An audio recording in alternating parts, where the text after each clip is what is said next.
नमस्कार मित्रांनो, स्वागत आहे आपले YBD अकॅडमी YouTube चॅनलवरती। या व्हिडिओच्या माध्यमाने आज आपण पोलीस पाटील पदभरतीचा मागील झालेला पेपर सोडून घेणार आहोत। हा पेपर पोलीस पाटील पदभरती सिंधुदुर्ग जिल्ह्यातील असून दिनांक 28 जानेवारी 2024 रोजी घेण्यात आला होता। दिनांक आणि वेळ इथे दिलेली आहे, जी की तुम्ही बघू शकता। मित्रांनो, सिंधुदुर्ग जिल्ह्यातील पोलीस पाटील पदभरती 2023 मध्ये नोव्हेंबर डिसेंबर महिन्यात आली होती, त्यामुळे ते पेपर 2024 मध्ये जानेवारी महिन्यात घेण्यात आले होते। तर या पेपरचं स्पष्टीकरण आजच्या या व्हिडिओच्या माध्यमाने आपण जाणून घेणार आहोत, तर त्यासाठी नक्कीच या व्हिडिओला पूर्ण बघा। तर बघा मित्रांनो, या प्रश्नपत्रिकेचा पहिला स्पष्टीकरणाचा भाग ऑलरेडी आपण आपल्या YouTube चॅनलवरती अपलोड केलेला आहे। जर तुम्ही तो बघितला नसेल तर लिंक व्हिडिओच्या डिस्क्रिप्शन बॉक्समध्ये उपलब्ध करून देतोय। हा भाग पूर्ण बघितल्यानंतर तो भाग बघायला विसरू नका, किंवा आपण जे हे क्लास घेत असतो त्याचा जर PDF तुम्हाला पाहिजे असतील तर तुम्हाला त्यासाठी एक WhatsApp ग्रुपची लिंक डिस्क्रिप्शन बॉक्समध्ये उपलब्ध करून देतोय। त्या ग्रुपला जॉईन व्हा, तिथे तुम्हाला फ्रीमध्ये PDF दिले जातील आपल्या क्लासचे। त्याच सोबत अजून महत्त्वाचं म्हणजे पोलीस पाटील पदभरतीचे संपूर्ण अपडेट सर्वप्रथम या WhatsApp ग्रुपवरती तुम्हाला दिले जातात। तर लिंक तुम्हाला व्हिडिओच्या डिस्क्रिप्शन बॉक्समध्ये देतोय, तर तिथे तुम्ही WhatsApp ग्रुपला जॉईन व्हायला विसरू नका। तर चला, आता आपण जर म्हटलं तर हा दुसरा भाग बघत आहोत मित्रांनो। पहिल्या भागामध्ये जर म्हटलं तर 25 प्रश्न आपण सोडून घेतले होते, आता राहिलेले प्रश्न आपण सोडून घेत आहोत। तर बघा, 26 नंबरचा प्रश्न काय विचारण्यात आला होता, भारतरत्न हा पुरस्कार कशासाठी दिला जातो? तर याच्यासाठी पर्याय दिलेले आहेत, केवळ खेळासाठी, त्यानंतर केवळ राजकारणासाठी, विविध क्षेत्रातील सर्वोच्च योगदानासाठी, केवळ विज्ञानासाठी। तर आपल्या प्रश्नाचं योग्य उत्तर असणार आहे ऑप्शन क्रमांक क, म्हणजेच विविध क्षेत्रातील सर्वोच्च योगदानासाठी। तर त्यासाठी भारतरत्न हा पुरस्कार दिला जातो मित्रांनो। तर हे आपलं प्रश्नाचं इथे योग्य उत्तर होतं। पुढील जर म्हटलं तर 27 नंबरचा प्रश्न बघा काय दिलेला आहे, पायची किंमत किती धरली जाते? गणितामध्ये जर म्हटलं तर आपण वेगवेगळे उदाहरण पायच्या माध्यमाने सोडवत असतो, तर त्यामधील पायची किंमत किती धरली जाते ते आपल्याला विचारलेलं आहे। तर आपल्याला सांगता येईल 3.14, म्हणजेच ऑप्शन क्रमांक ब हे आपल्या प्रश्नाचं इथे योग्य उत्तर असणार आहे। याची जर म्हटलं तर ती किंमत पुढे वाढतच असते, परंतु कॉमन जर म्हटलं तर आपल्याला 3.14 हे आपल्या प्रश्नाचं इथे योग्य उत्तर सांगता येईल। बाकी जर म्हटलं तर आपल्याला हे प्रश्नाचे जे बाकीचे पर्याय दिलेले होते ते चुकीचे आहेत असं म्हणायला हरकत नाही। त्यानंतर पुढे जर म्हटलं तर बघा, आपल्याला 28 नंबरचा प्रश्न काय दिलेला आहे, हिरा कोणत्या घटकापासून बनतो? महत्त्वाचा प्रश्न मित्रांनो। पर्याय दिलेले आहेत कार्बन, ऑक्सिजन, नायट्रोजन आणि सोडियम। तर आपल्या या प्रश्नाचं योग्य उत्तर असणार आहे कार्बन, म्हणजेच ऑप्शन क्रमांक अ हे आपल्या प्रश्नाचं इथे योग्य उत्तर असणार आहे। मित्रांनो, हिरा जर म्हटलं तर हिरा हा शुद्ध कार्बनचा क्रिस्टल आहे। आपल्याला हे देखील सांगता येईल क्रिस्टलचं स्वरूप आहे, हे देखील आपल्याला माहिती असणं गरजेचं असणार आहे। याच्या व्यतिरिक्त ऑक्सिजन हा देखील पर्याय दिलेला आहे, तर हा देखील एक वायू आहे। नायट्रोजन हा देखील एक वायू आहे, आणि जर म्हटलं तर सोडियम दिलेला आहे, तर हा एक धातू आहे। हे देखील आपल्याला माहिती असणं गरजेचं असणार आहे।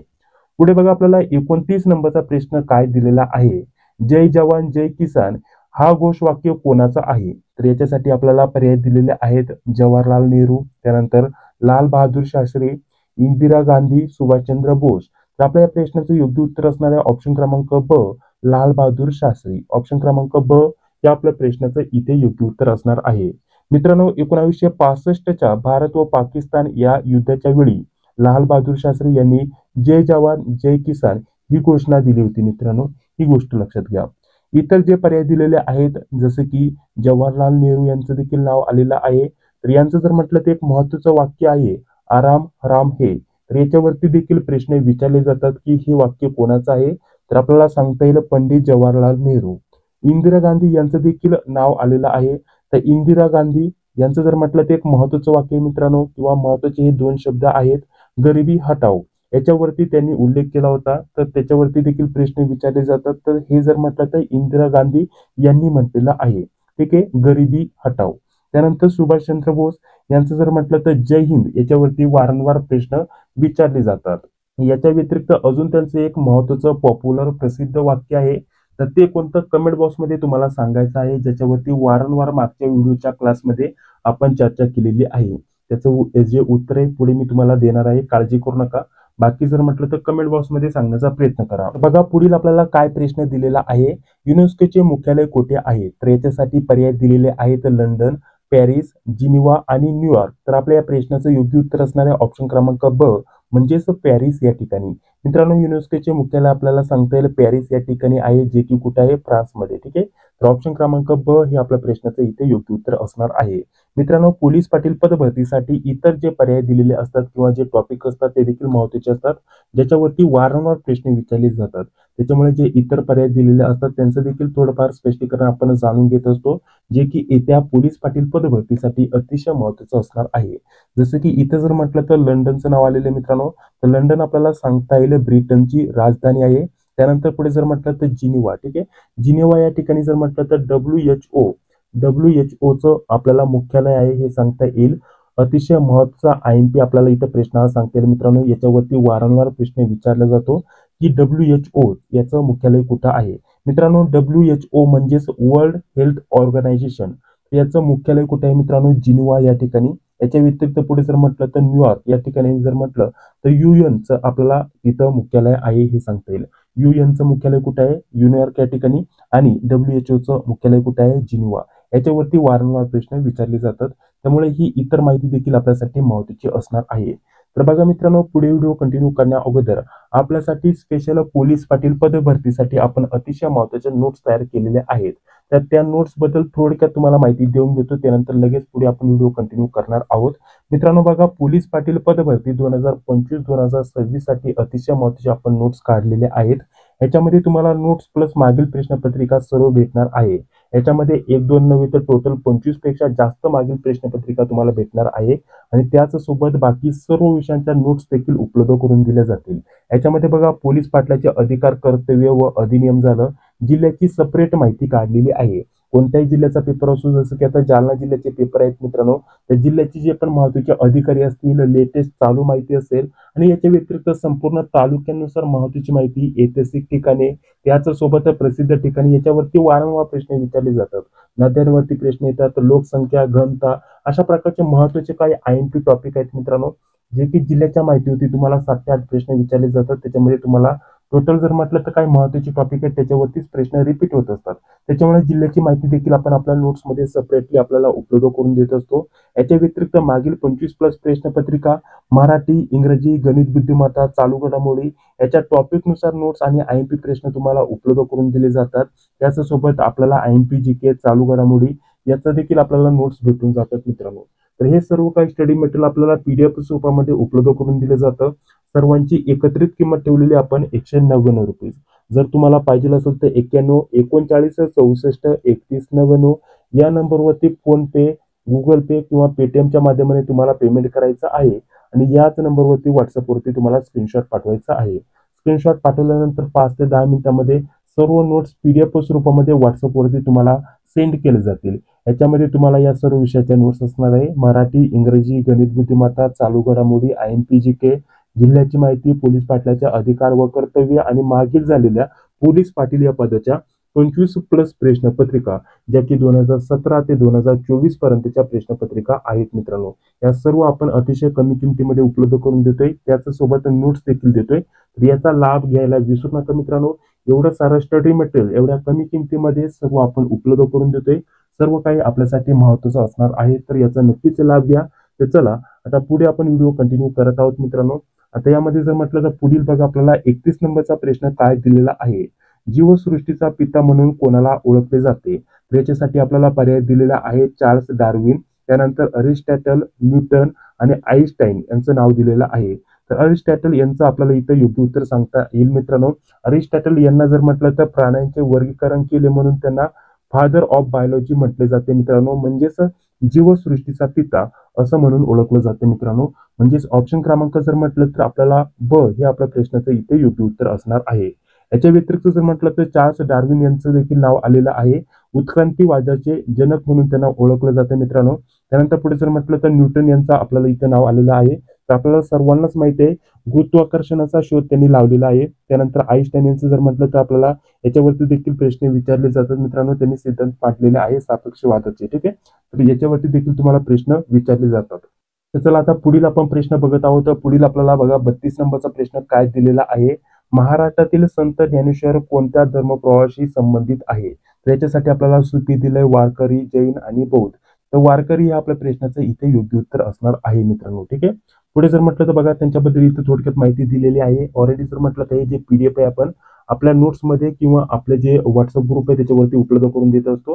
तर ग्रुपची लिंक डिस्क्रिप्शन बॉक्समध्ये देतोय. जॉइन व्हायला विसरू नका. आपल्या नोट्स घेतल्या तर त्याच्यामध्ये हे जे आपण स्पष्टीकरण घेत होतो प्रश्नपत्रिकांचं ते सर्व काही तुम्हाला PDF स्वरूपामध्ये भेटून जाईल मित्रांनो. काळजी करू नका. ठीक आहे. तर ते तुम्ही घ्यायला विसरू नका. त्याच्यामध्ये सर्व काही स्टडी मटेरियल आपण देतोय. याच्या व्यतिरिक्त जर म्हटलं तर सुफी दिलेले मित्रांनो तर याच्याबद्दल इथं माहिती दिली. जैन धर्म याच्याबद्दल माहिती दिली आणि बौद्ध धर्म याच्याबद्दल माहिती दिलेली आहे. तर आता काय करूयात, ऑलरेडी आपण ही जी माहिती आपल्या PDF मध्ये उपलब्ध करून देतोय. त्या प्रश्न आणि उत्तर आणि काय महत्त्वाची माहिती असेल तर ती आपण जाणून घेऊयात, जेणेकरून कमी वेळात जास्तीत जास्त प्रश्न आपण कव्हर करून घेऊयात. इथं बघा आपल्याला काय म्हटलेलं आहे, पृथ्वीची जीवनरेखा म्हणून कोणाला संबोधले जाते? तर आपल्याला इथं पर्याय दिलेले आहेत वनस्पती, नद्या, पर्वत आणि वातावरण. तर नद्या आपल्या या प्रश्नाचं इथे योग्य उत्तर आहे असं म्हणायला हरकत नाही. वनस्पती जर म्हटलं तर ऑक्सिजन निर्माण करतात मित्रांनो. पर्वत जर म्हटलं तर पाण्याचे स्रोत आहे, परंतु जीवनरेखा म्हणता येणार नाही. वातावरण जर म्हटलं तर जीवनासाठी आवश्यक आहे, परंतु जीवनरेखा आपल्याला म्हणता येणार नाही. तर नद्या हे इथं योग्य उत्तर असणार आहे. तर बघा पुढील आपल्याला 34 नंबरचा प्रश्न काय दिलेला आहे. संगणकामध्ये IC म्हणजे काय? अशा प्रकारचा प्रश्न विचारला गेला होता.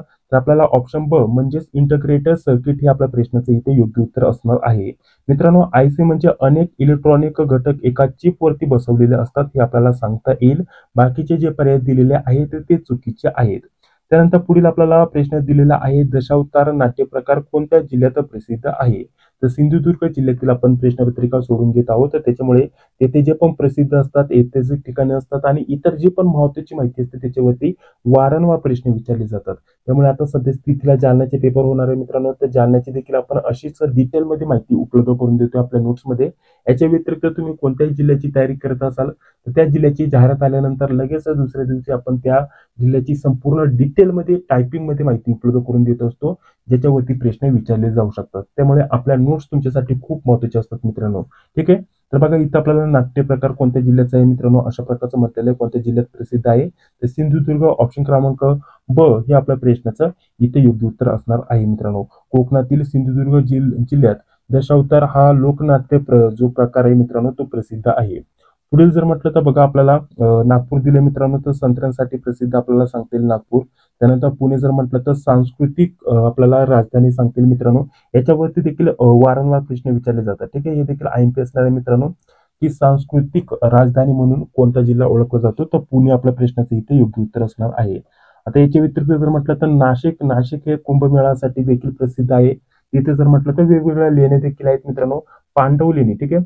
पांडव लेणी याच्यावरती वारंवार प्रश्न विचारला जातो, की पांडव लेणी कुठे नाशिक जिल्ह्यात, सॉरी कोणत्या जिल्ह्यात आहे? तर नाशिक जिल्ह्यात आहे आणि कुंभमेळ्यासाठी देखील ते प्रसिद्ध आहे. ते जे पण महत्त्वाचे असतात त्याच्यावरती वारंवार प्रश्न विचारले जातात. हे टॉपिक आपल्यासाठी महत्त्वाचे असणार आहे. पुढील 36 नंबरचा प्रश्न दिलेला आहे, आयफोन तयार करणारी कंपनी कोणती? तर आपल्याला मायक्रोसॉफ्ट दिले, गुगल, ऍपल आणि सॅमसंग. तर आपल्या प्रश्नाचं योग्य उत्तर असणार आहे ऍपल, म्हणजेच ऑप्शन क्रमांक क हे प्रश्नाचं इथे योग्य उत्तर असणार आहे. मित्रांनो ऍपल कंपनीने 2007 मध्ये पहिला आयफोन बाजारात आणला. कोणत्या वर्षी मित्रांनो? 2007 मध्ये. याच्यावरती देखील प्रश्न विचारला जाऊ शकतो. तर आयफोन आपल्या या प्रश्नाचं, आयफोन जी तयार करणारी कंपनी आहे मित्रांनो ऍपल, या प्रश्नाचं इथे योग्य उत्तर असणार आहे. याच्या व्यतिरिक्त जर म्हटलं तर मायक्रोसॉफ्ट या कंपनीचं देखील आपल्याला नाव आलेलं आहे किंवा त्यांचं नाव आलेलं आहे. तर बघा मायक्रोसॉफ्ट हे काय मित्रांनो, हे विंडोज ऑपरेटिंग सिस्टीम आहे मित्रांनो मायक्रोसॉफ्ट. याच्या व्यतिरिक्त गुगल जर म्हटलं तर आपल्याला सांगता येईल अँड्रॉइड OS आहे मित्रांनो. हे आपल्याला माहिती इथं असणं गरजेचं असणार आहे. पुढे जर म्हटलं तर सॅमसंग जर म्हटलं तर गॅलेक्सी सिरीज आणि वेगवेगळे जे फोन आहेत मित्रांनो ते बनवते, परंतु आयफोनचा याचा काही संबंध नाही मित्रांनो. आयफोन सारखीच जर म्हटलं तर ही जी ऍपल कंपनी आहे मित्रांनो, जसं की आयफोन ऍपल कंपनी बनवते त्याच प्रकारे आपल्याला ही वेगळी कंपनी आहे जी की वेगवेगळे मोबाईल बनवते. ठीक आहे. गॅलेक्सी सिरीज मधील. तर अशा प्रकारचं आपल्याला इतर देखील माहिती इथं असणं गरजेचं असणार आहे. बघा पुढील आपल्याला 37 नंबरचा प्रश्न काय दिलेला आहे, सह्याद्री पर्वतरांगेला दुसरे नाव काय आहे? तर याच्यासाठी पर्याय दिलेले आहेत कारकोन, पश्चिम घाट, सातपुडा आणि निलगिरी. तर आपला ऑप्शन क्रमांक ब म्हणजेच पश्चिम घाट हे आपल्या प्रश्नाचं इथे योग्य उत्तर असणार आहे. मित्रांनो सह्याद्री पर्वतरांग ही महाराष्ट्र ते केरळपर्यंत पसरलेली असून तिला पश्चिम घाट देखील म्हणतात मित्रांनो. म्हणजे हे आपल्याला दुसरं नाव सांगता येईल. याच्या व्यतिरिक्त जर म्हटलं तर कारकोनचं नाव आलेलं आहे मित्रांनो, तर युरोपमधील ही पर्वतरांग आहे मित्रांनो. सातपुडा जर म्हटलं तर महाराष्ट्राचे मध्य प्रदेश या सीमेवरती आहे मित्रांनो आणि निलगिरी जर म्हटलं तर दक्षिण भारतातील पर्वतरांग आहे असं आपल्याला सांगता येईल.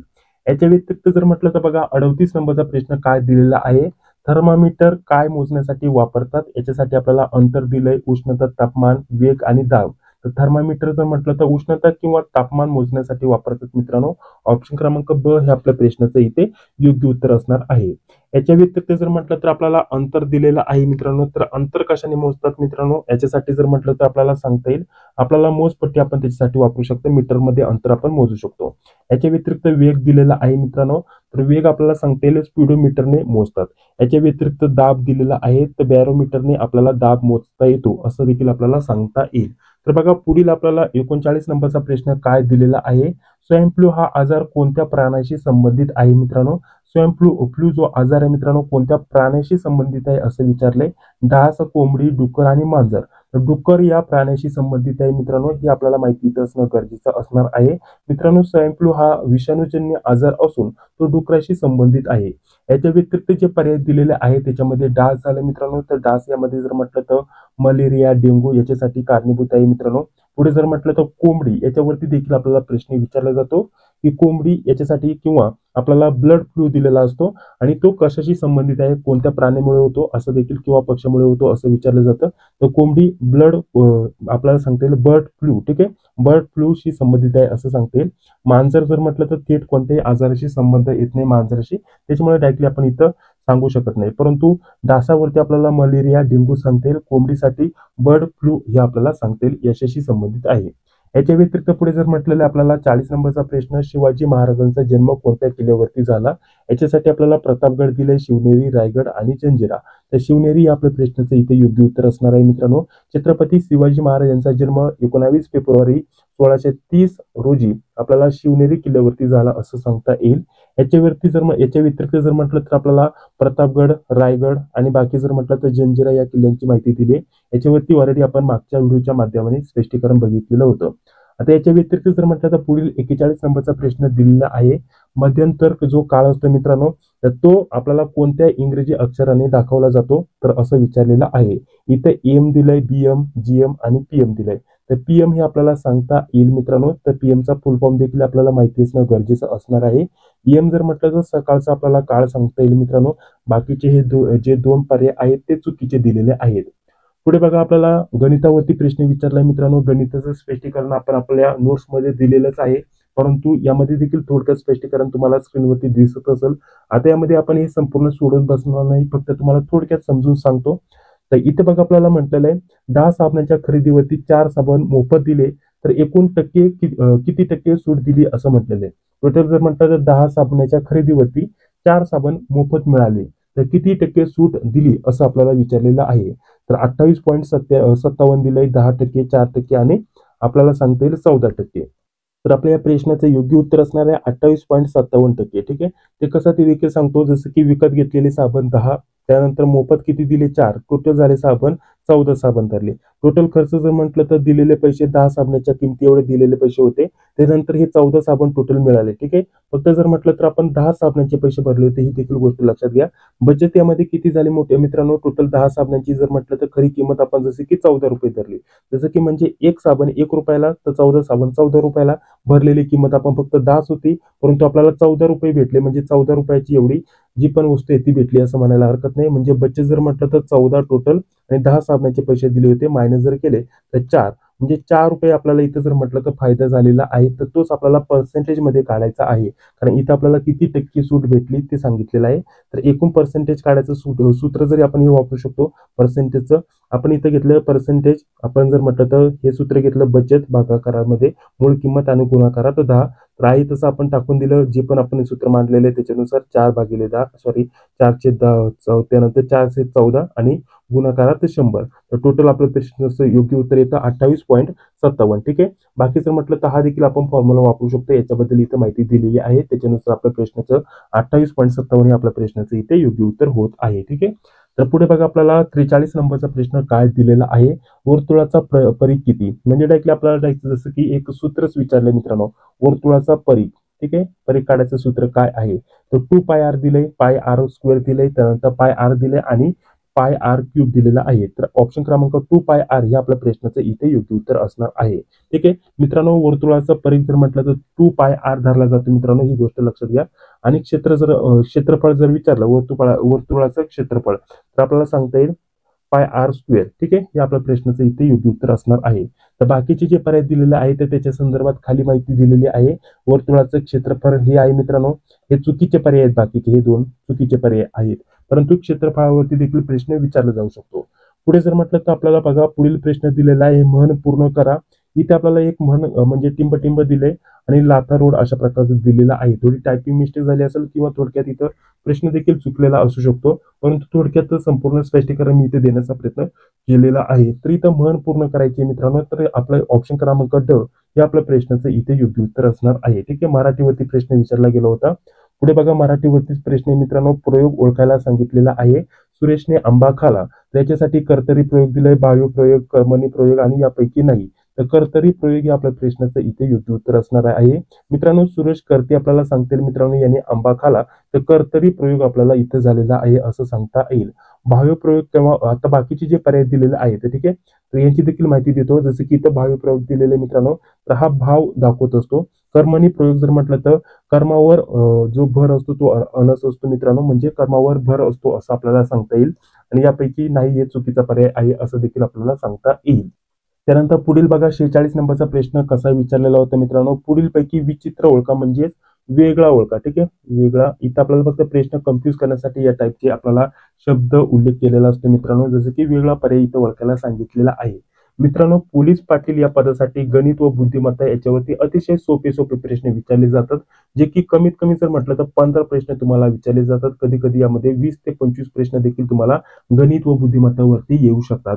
त्याच्यामुळे आपण आपल्या नोट्समध्ये सर्व काही स्पष्टीकरण देत असतो, तर त्या नोट्स खरेदी करायला विसरू नका. तर बघा याचं उत्तर असणार आहे मित्रांनो 27. ठीक आहे, आता हे जे 4 पर्याय दिलेले आहे, सॉरी 4 संख्या दिलेल्या आहेत, यातील आपल्याला वेगळा किंवा विचित्र सांगता येईल पर्याय 27 आहे. ते कसं ते देखील सांगतो, जसं की इथं 25 दिलेला आहे. ठीक आहे, 25 जर म्हटलं तर आपल्याला सांगता येईल मित्रांनो हा 5चा वर्ग आहे. 5चा वर्ग किती 25. त्यानंतर इथे 36 दिलंय, तर आपल्याला सांगता येईल 6 6 36 म्हणजे 6चा वर्ग आहे. 49 दिले मित्रांनो, तर 7 7 49 7चा वर्ग आहे.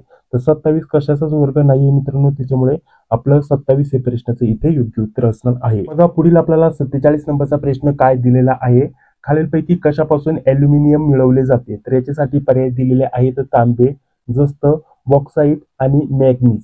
तर आपल्या या प्रश्नाचं योग्य उत्तर असणार आहे ऑप्शन क्रमांक क म्हणजेच बॉक्साईट यापासून अॅल्युमिनियम हा धातू मिळवला जातो मित्रांनो. ठीक आहे, अशा प्रकारचं आपल्या या प्रश्नाचं इथे योग्य उत्तर सांगता येईल. बाकीचेही आपल्याला धातू आहेत, परंतु ते वेगळे धातू आहेत असं म्हणायला हरकत नाही मित्रांनो.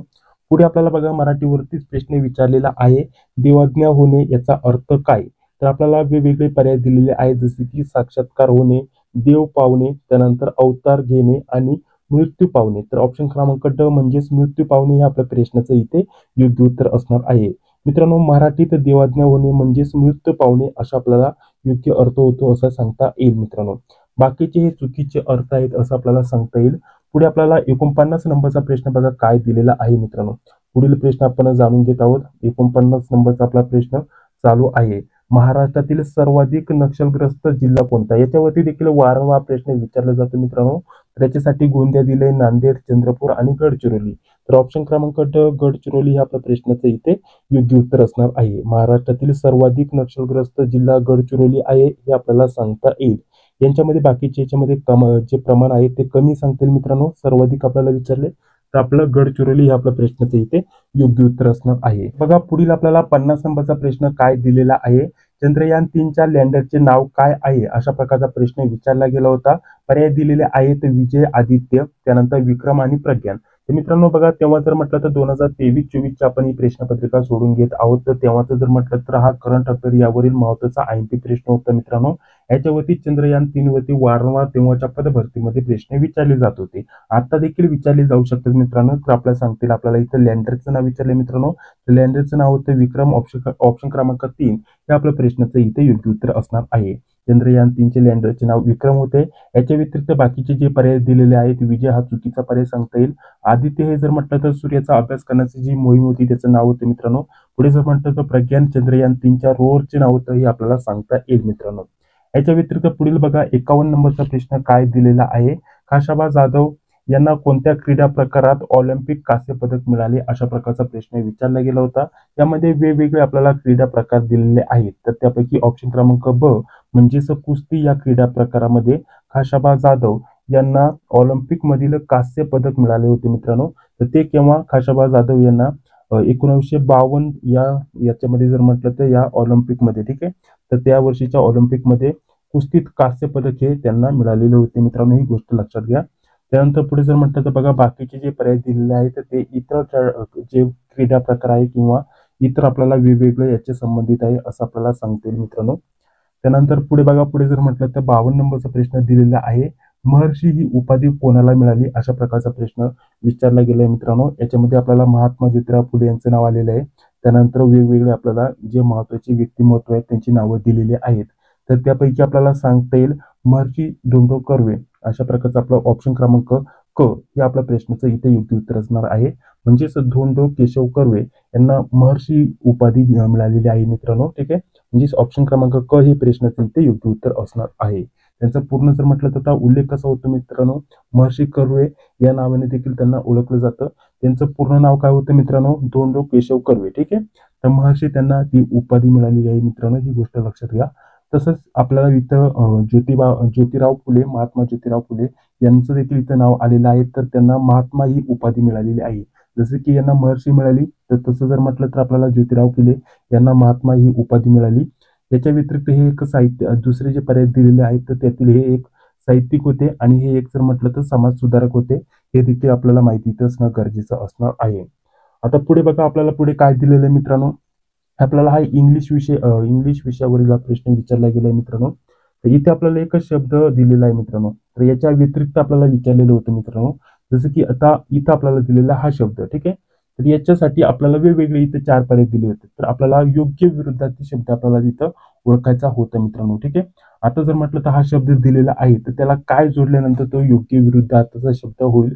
जसे की अन दिलंय, इन दिलंय, इम दिलंय, त्यानंतर डिस दिलेला आहे. तर आपल्याला सांगता येईल अन जोडल्यानंतर तो योग्य शब्द होतो. म्हणजेच ऑप्शन क्रमांक अ हे प्रश्नाचं इथे योग्य उत्तर असणार आहे. तर हे बाकीचे जर म्हटलं तर कशामध्ये वापरतात, तर अशा प्रकारचं आपल्याला सांगता येईल मित्रांनो. तर कशामध्ये वापरतात तर बघा, जसं की इनकरेक्ट झालं, अशा प्रकारचे जे पण आहे, जसं की इन दिलं, इम्पॉसिबल झालं, तर या टाईपचे. जसं की डिस मग आपण म्हणू शकतो लाईक, डिसलाईक या टाईपचे, ठीक आहे, डिस्कनेक्टेड. तर हे आपल्याला समजण्यासाठी बाकीची मी थोडक्यात माहिती दिलेली आहे.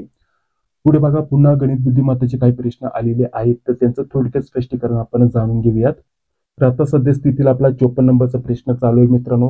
तर आपले जे क्लास असतात मित्रांनो ते संपूर्ण स्पष्टीकरणाचे क्लास असतात मित्रांनो, जे की युट्यूबवरती एवढ्या सरळ भाषेमध्ये तुम्हाला कोणी शिकवत नाही. तर याच्यासाठी जास्त काहीच करण्याची गरज नाही. आम्हाला थोडंसं मोटिवेट करण्यासाठी फक्त या व्हिडिओला एक लाईक करा. चॅनलवरती पहिल्यांदा आला असेल तर चॅनलला सबस्क्राईब करा, जी बेल येते तिला क्लिक करा, जेणेकरून मी जेव्हा पण व्हिडिओ अपलोड करतो त्याची नोटिफिकेशन तुम्हाला लगेच भेटून जाईल. तुमच्यासारखे इतर विद्यार्थी पोलीस पाटलाची तयारी करत असाल तर या व्हिडिओची लिंक जास्तीत जास्त तुम्हाला शेअर करायची आहे मित्रांनो, ठीक आहे. आणि याच्या व्यतिरिक्त जर म्हटलं तर सर्व अपडेट आणि आपले जे क्लासचे PDF आहे ते मिळवण्यासाठी व्हॉट्सअप ग्रुपची लिंक डिस्क्रिप्शन बॉक्समध्ये देतोय. तर त्या ग्रुपला जॉईन व्हायला विसरू नका, तिथे सर्व अपडेट तुम्हाला भेटत जातील. चला, पुढील 54 नंबरचा प्रश्न काय दिलेला आहे, तर आपल्याला इथं म्हटलेलं आहे पुढचं कोणतं अक्षर येईल. पहिल्यांदा ए दिलंय, त्यानंतर सी, एफ, जे आणि ओ दिलंय. तर पुढे प्रश्नचिन्हाच्या जागी कोणतं अक्षर येईल ते आपल्याला ओळखायचं होतं. तर यामध्ये ए आहे मित्रांनो, त्यानंतर जसं की ए, बी, सी, डी, ई, ठीक आहे, एफ, अशा प्रकारचं. आता ही जी लाईन आहे मित्रांनो ती कंटिन्यू होत जाते. तर ए पासून डायरेक्टली सी आलेलं आहे, म्हणजे ए पासून सी म्हणजे +2, 2चं अंतर आहे. सी पासून जर म्हटलं तर बघा डायरेक्टली आता एफ आलेला आहे, ठीक आहे, म्हणजे इथपर्यंत. म्हणजे आता इथं 2चं अंतर होतं, इथं 3चं झालं. त्याच प्रकारे +4चं झालेलं आहे मित्रांनो, याच्यामध्ये +5चं झालंय. आणि त्यानंतर पुढे 6 याच्यामध्ये जर केलं तर ओ पासून 6 नंबरचं अक्षर जर म्हटलं तर यू येतं. म्हणजेच ऑप्शन क्रमांक ड हे प्रश्नाचं इथे योग्य उत्तर होईल. बाकीचे जे पर्याय दिलेले आहेत ते चुकीचे दिलेले आहेत. तर बघा, पुढील 55 नंबरचा प्रश्न काय दिलेला आहे, तर इथे देखील प्रश्नचिन्हाच्या जागी कोणती संख्या येईल. जसं की इथं वरती अक्षर विचारलं होतं मित्रांनो, तर आता कोणती संख्या येईल ते आपल्याला इथे विचारलेलं आहे. तर इथे बघा काय दिलेलं आहे, तर हा आपला प्रश्न आहे. तर इथं 2 दिलंय, 4 दिलंय, 3, 9, 4, 16, 5, 25, त्यानंतर 6 प्रश्नचिन्ह 7 आणि 49. तर इथं जास्त काही नाही झालेलं मित्रांनो, लगेच समजून येतं इथं थोडक्यात प्रक्रिया काय झालेली आहे. तर बघा यामध्ये जर म्हटलं तर 2 दिलाय, 2चा वर्ग घेतला, 2चा वर्ग किती आहे 4, इथं 4 आला. त्यानंतर 3 दिलाय, 3चा वर्ग किती आहे 9 आला. ठीक आहे. त्याच प्रकारे 4चा वर्ग 16, 5चा वर्ग 25, तर इथं 6चा वर्ग येतो 36. ठीक आहे. आणि 7चा वर्ग इथं 49 दिलेला आहे. तर 36 हे आपल्या प्रश्नाचं इथे योग्य उत्तर असणार आहे मित्रांनो, जे की आपल्याला स्पष्टीकरण देखील इथं दिलेलं आहे. पुढील बघा आपल्याला पुढील प्रश्न दिलेला आहे 56 नंबरचा. शब्द दिलाय समुद्र. या शब्दासाठी समानार्थी नसलेला शब्द आपल्याला इथे निवडायचा आहे. 4 पर्याय दिलेले आहेत, तर त्यातील 3 पर्याय समान अर्थाचा आहे मित्रांनो समुद्र या शब्दाचा, आणि एक नाहीये. इथं सागर दिलंय, रत्नाकर दिलंय, त्यानंतर वसुधू दिलंय आणि समीकरण. तर समीकरण हे प्रश्नाचं इथे चुकीचं उत्तर असणार आहे मित्रांनो. हा समानार्थी नसलेला शब्द आहे मित्रांनो. बाकीचे जे पर्याय दिलेले आहेत ते समुद्र या शब्दाचे समान अर्थाचे शब्द आहेत असं म्हणायला हरकत नाही मित्रांनो. बघा पुढील आपल्याला 57 नंबरचा प्रश्न काय दिलेला आहे. मात करणे याचा अर्थ काय. तर याच्यासाठी पर्याय दिलेले आहेत. प्रयत्न करणे, निश्चित करणे, विजय मिळवणे आणि हार मानणे. तर पुन्हा हा मराठी या विषयावरील प्रश्न विचारलेला आहे. थोडक्यात वाक्प्रचार या टॉपिकवरील हा प्रश्न आहे. तर मात करणे म्हणजेच विजय मिळवणे म्हणजेच ऑप्शन क्रमांक क हे आपल्या प्रश्नाचं इथे योग्य उत्तर असणार आहे. मात करणे म्हणजेच शत्रूवरती विजय मिळवणे असं आपण म्हणू शकतो. बाकीचे जे पर्याय दिलेले आहेत ते चुकीचे आहेत. हा एक विरुद्धार्थीचा शब्द आहे, जसे की मात करणे, हार मानणे आणि विजय मिळवणे. तर विजय मिळवण्याचा विरुद्धार्थी शब्द काय होतो, हार मानणे. ठीक आहे. तर थोडक्यात आपण बाकीची माहिती देखील बघून घेतली. तर चला पुढील प्रश्न बघा काय दिलेला आहे 58 नंबरचा प्रश्न. तर बघा मित्रांनो तुम्हाला वारंवार मी अभ्यासक्रम दिलेला आहे पोलीस पाटील या पदाचा. त्याच्यामध्ये तुम्हाला सांगत होतो लेखक आणि त्याचसोबत लेखकांची टोपण नावे याच्यावरती वारंवार पोलीस पाटलासाठी 2-3 प्रश्न येत असतात मित्रांनो. तर त्यामुळे बाकीची सर्व माहिती आपण डिटेलमध्ये देत असतो. आता इथं देखील जर म्हटलं तर बटाट्याची चाळ हे पुस्तक कोणी लिहिले अशा प्रकारचा प्रश्न विचारलेला आहे. याच्यामध्ये पर्याय दिलेला आहे तर प्र.के. अत्रे, त्यानंतर पु ल देशपांडे, विजय तेंडुलकर आणि जयवंत दळवी. ठीक आहे. तर ऑप्शन क्रमांक ब म्हणजेच पु ल देशपांडे यांनी हे पुस्तक लिहिलेलं आहे मित्रांनो. ठीक आहे. तर आपल्याला सांगता येईल बटाट्याची चाळ या पुस्तकाचे जर म्हटलं तर लेखक कोण आहे मित्रांनो, पु ल देशपांडे हे आपल्याला सांगता येईल. बाकीचे जे पर्याय दिलेले आहेत त्यांच्याबद्दल देखील थोडक्यात माहिती दिली, जसं की प्र.के. अत्रे यांचं महत्वाचं जर म्हटलं तर हे एक विनोदी लेखक होते, त्याच्यासोबत पत्रकार देखील होते आणि मी कसा झालो हे त्यांनी पुस्तक लिहिलेले आहे. याच्या व्यतिरिक्त पु ल देशपांडे यांचं नाव आलेलं आहे. तर बटाट्याची चाळ त्याच्यासोबत व्यक्ती आणि वल्ली हे देखील त्यांनी पुस्तक लिहिलेलं आहे. याच्या व्यतिरिक्त जर म्हटलं तर यांच्याबद्दल देखील माहिती दिलेली आहे या 2 व्यक्तींबद्दल. ठीक आहे. याच्यावरती देखील तुम्हाला वारंवार प्रश्न विचारले जातात. तर पुढे बघा, पुढे आपल्याला जर म्हटलं तर 59 नंबरचा प्रश्न काय दिलेला आहे.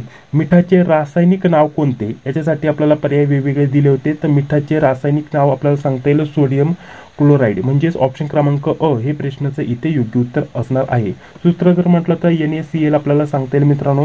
बाकी जर म्हटलं तर बाकीचे जे पर्याय दिलेले आहेत जसे की सोडियम कार्बोनेट, तर आपल्याला वाशिन सोडा, तर याच्यासाठी आपल्याला सांगता येईल सोडियम कार्बोनेट वाशिन सोडा आपल्याला म्हणता येईल. सोडियम बायकार्बोनेट असं देखील उल्लेख केला जाऊ शकतो. तर हे काय आहे मित्रांनो, बेकिंग सोडा. त्यानंतर पोटॅशियम क्लोराईड जर म्हटलं तर हे वेगळ्या प्रकारचं मीठ आहे असं देखील आपल्याला सांगता येईल. त्याच्यानंतर पुढे बघा, पुढे आपल्याला 60 नंबरचा प्रश्न काय दिलेला आहे. संसर्गजन्य रोग पसरण्यासाठी खालीलपैकी कोणते कारण असते. मित्रांनो संसर्गजन्य जे रोग पसरत असतात त्याच्यासाठी कारणे काय आहेत असं आपल्याला विचारलेत. याच्यामध्ये दूषित हवा, पाणी दिले, अन्न आणि वाहक दिले. तर वरीलपैकी सर्व ऑप्शन क्रमांक ड हे प्रश्नाचं इथे योग्य उत्तर असणार आहे. कारण संसर्गजन्य रोग हे जर म्हटलं तर आपल्याला हवा, पाणी, अन्न अशा प्रकारचे वेगवेगळ्या माध्यमातून पसरतात असं देखील आपल्याला सांगता येईल.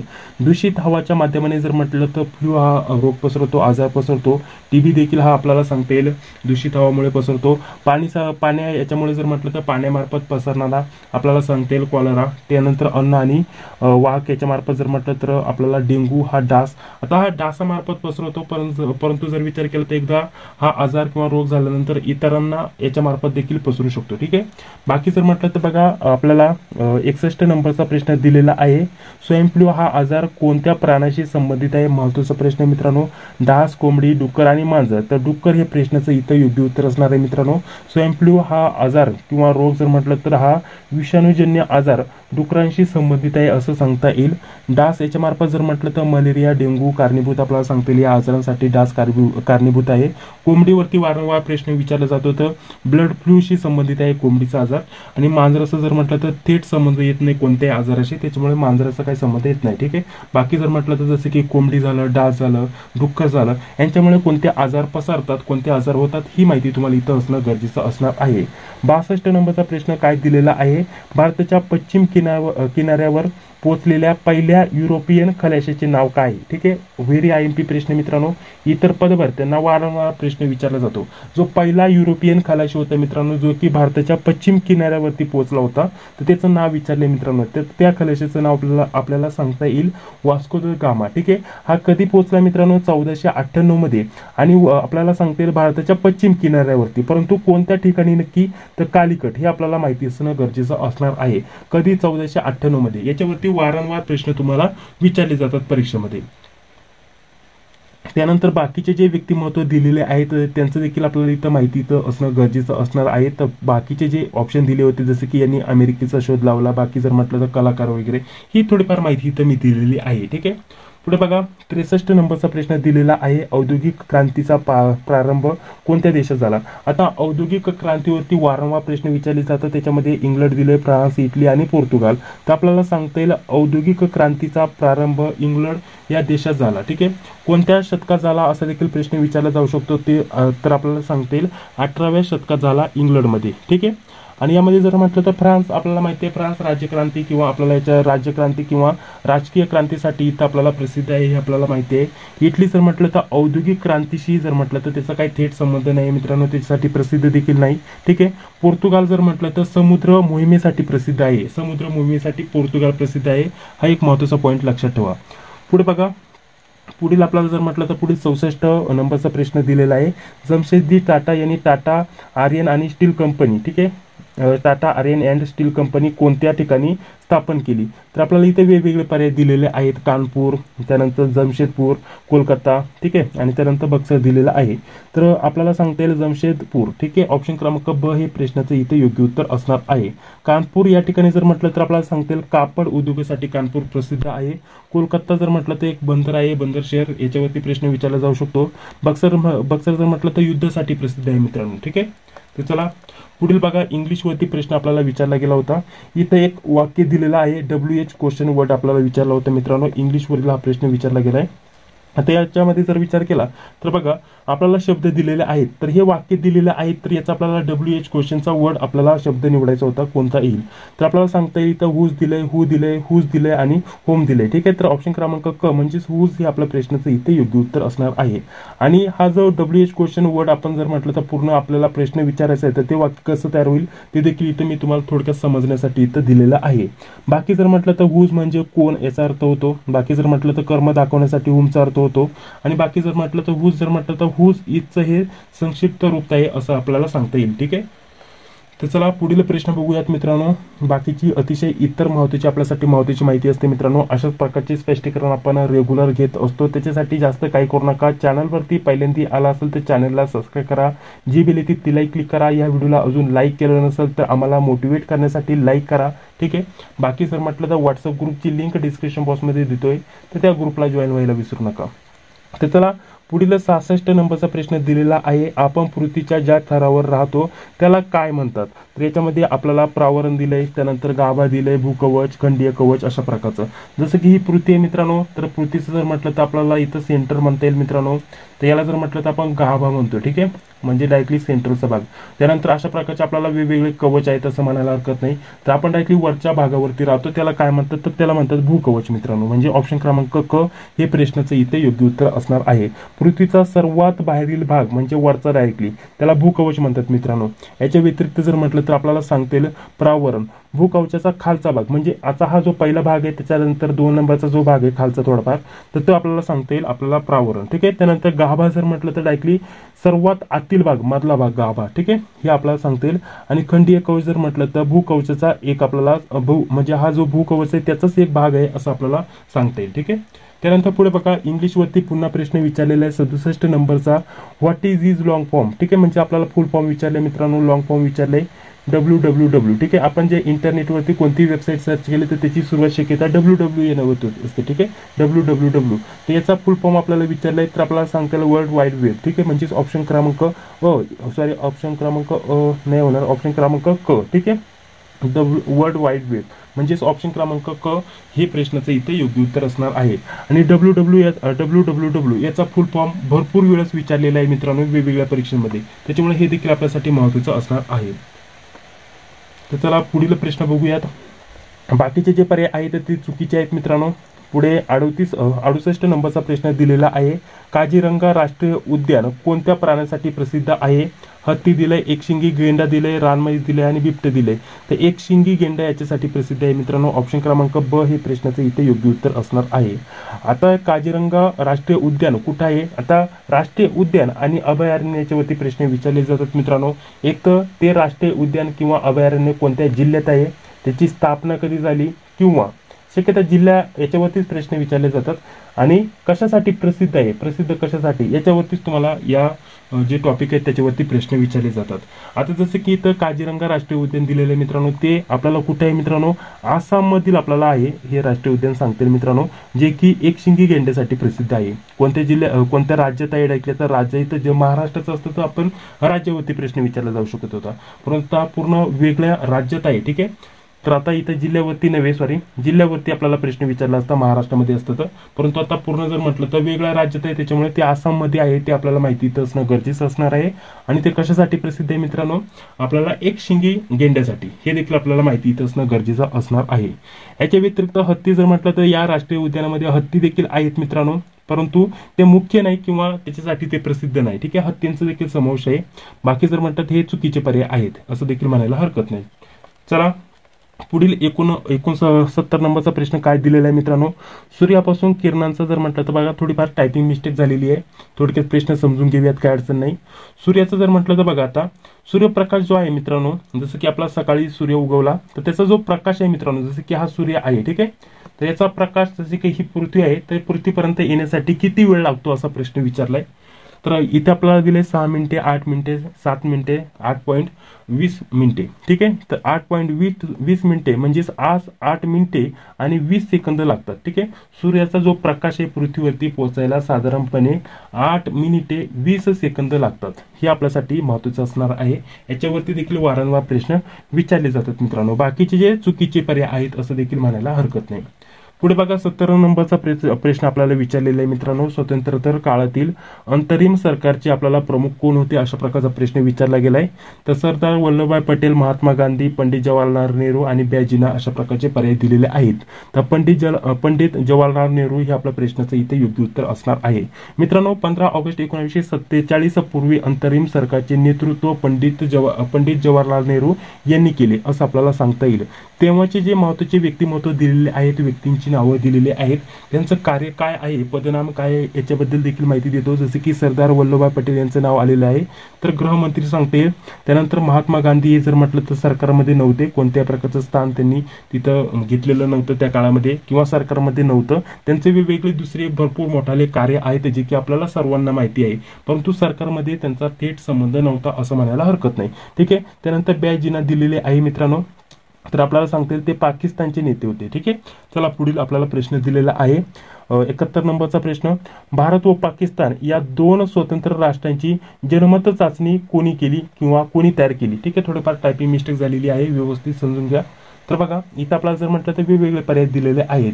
तर लॉर्ड माउंटबॅटन हे आपल्या प्रश्नाचं इथं प्रश्नाचं उत्तर असणार आहे. ठीक आहे, ऑप्शन क्रमांक क म्हणजेच लॉर्ड माउंटबॅटन. ठीक आहे, भारत व पाकिस्तान या दोन स्वतंत्र राष्ट्रांची जनमत चाचणी लॉर्ड माउंटबॅटन यांनी तयार केली असं म्हणायला हरकत नाही. ठीक आहे, बाकी जर म्हटलं तर बाकीच्या पर्यायांची थोडीफार महत्त्वाची माहिती दिलेली आहे.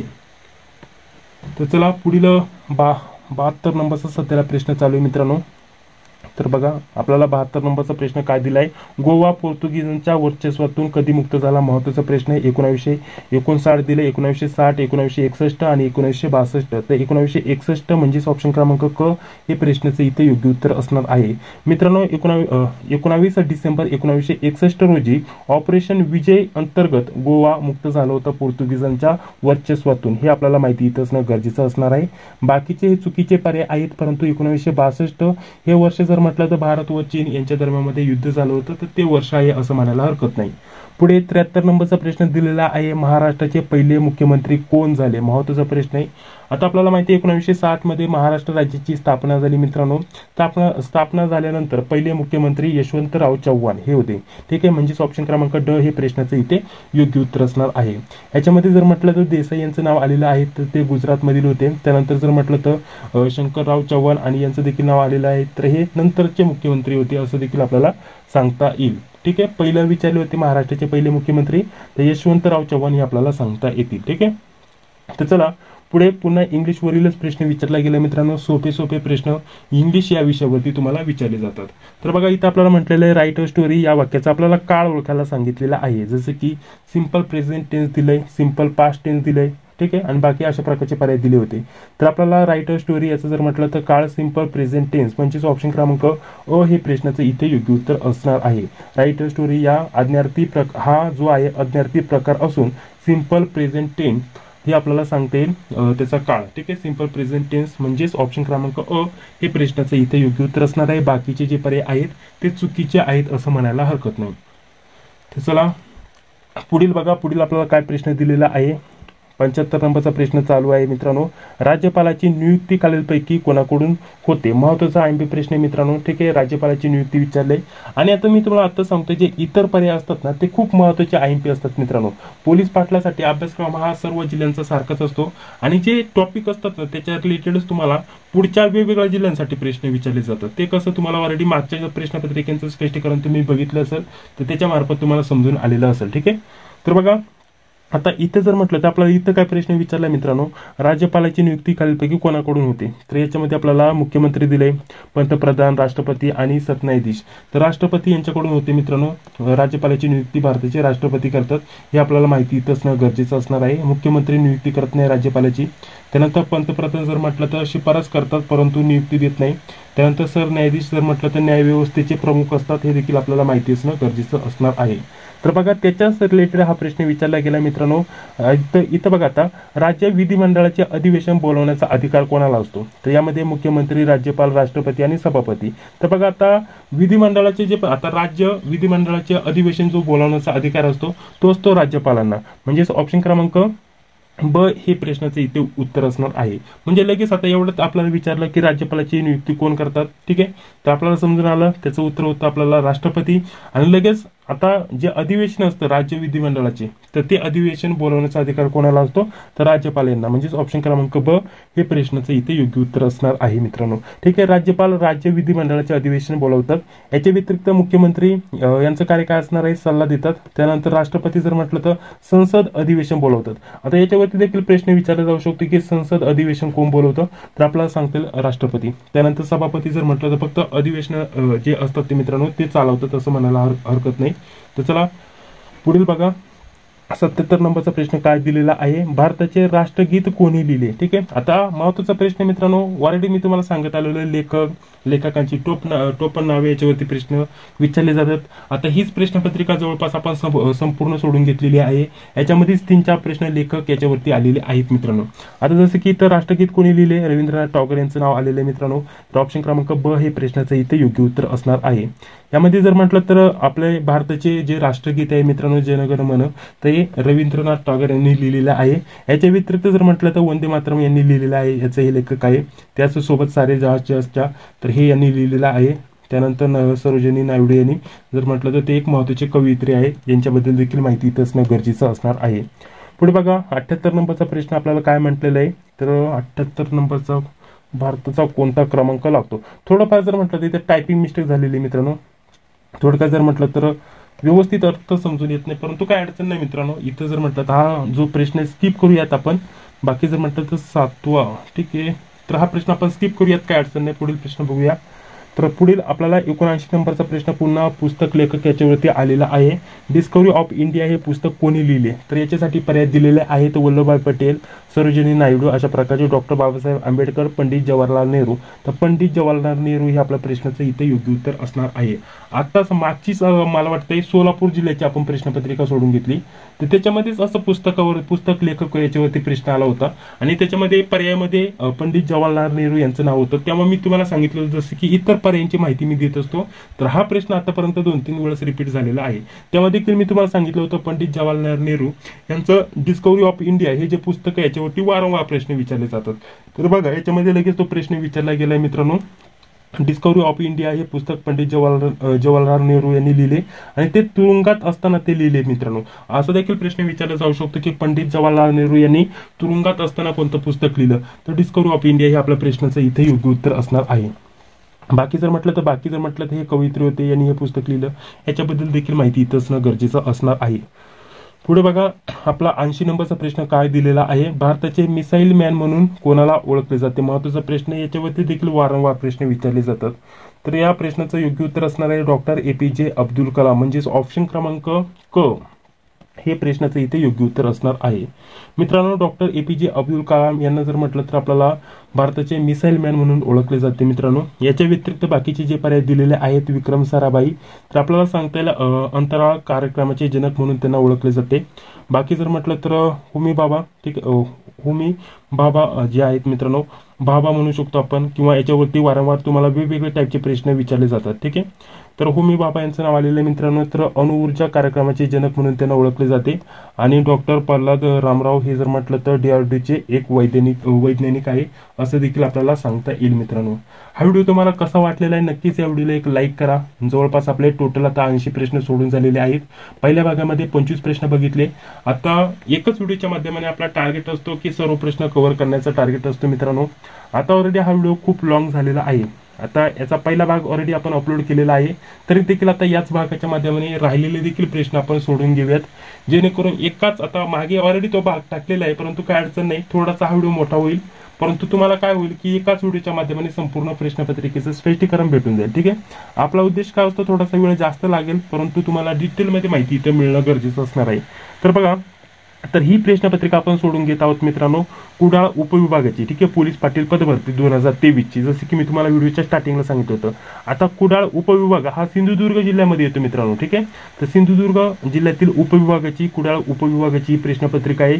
जे पेपर जर म्हटलं तर 2023ला, म्हणजे जी आपली पदभरती आली होती नोव्हेंबर-डिसेंबर मध्ये सांगितल्याप्रमाणे 2023ला आली होती. पेपर 28/1/2024ला झाले होते. तर या पेपरचा एक्झॅक्ट स्क्रीनशॉट तुम्हाला इथे जोडलेला आहे, जेणेकरून तुम्हाला इथं व्यवस्थित समजून येईल. तर बघा, हा पहिला प्रश्न, हा दुसरा प्रश्न, या टाईपचे आपल्याला प्रश्न इथं दिले होते. ते सर्व टायपिंग करून स्पष्टीकरण आपण या व्हिडिओच्या माध्यमाने बघत आहोत. ठीक आहे, आपल्याला PDF मिळवण्यासाठी व्हॉट्सअप ग्रुपला जॉईन व्हायचं आहे. तर बघा मित्रांनो, थोडक्यात आता पुन्हा एकदा नोट्स बद्दल माहिती जाणून घेऊयात आणि राहिलेले 25 प्रश्न याच व्हिडिओच्या माध्यमाने सोडून घेऊयात, जेणेकरून एकाच व्हिडिओच्या माध्यमाने टोटल संपूर्ण प्रश्नपत्रिकेचं स्पष्टीकरण आपण इथं जाणून घेऊ. ठीक आहे, तर बघा मित्रांनो, पोलीस पाटील पदभरती 2025-2026 साठी आपण अतिशय महत्त्वाच्या नोट्स उपलब्ध करून देतोय. याच्यामध्ये सर्व विषयांच्या टॉपिकनुसार IMP प्रश्नासोबत आपण नोट्स देतोय. मराठी, इंग्रजी, गणित बुद्धिमत्ता, चालू घडामोडी, IMP GK, पोलीस पाटलाचे अधिकार, कर्तव्य व अधिनियम, जिल्ह्याची माहिती, मागील 25+ प्रश्नपत्रिका, हे सर्व स्टडी मटेरियल आपण उपलब्ध करून देतोय 199 रुपीजमध्ये. महत्त्वाचं अतिशय IMP स्टडी मटेरियल असणार आहे मित्रांनो. अतिशय कमी दिवसाच्या कालावधीमध्ये, किंवा थोडक्यात रिव्हिजन करायला जरी म्हटलं तुम्ही, थोडीफार जरी रिव्हिजन केली तर आपल्या नोट्सचा तुम्हाला खूप सारा फायदा होणार आहे मित्रांनो. कारण सर्व टॉपिकनुसारच आपण माहिती देतोय. याच्या व्यतिरिक्त कितीही कमी दिवसाचा कालावधी असला तरी आपण सर्व प्रश्नपत्रिका देखील देतोय मित्रांनो, त्याची रिव्हिजन तुम्ही करू शकता.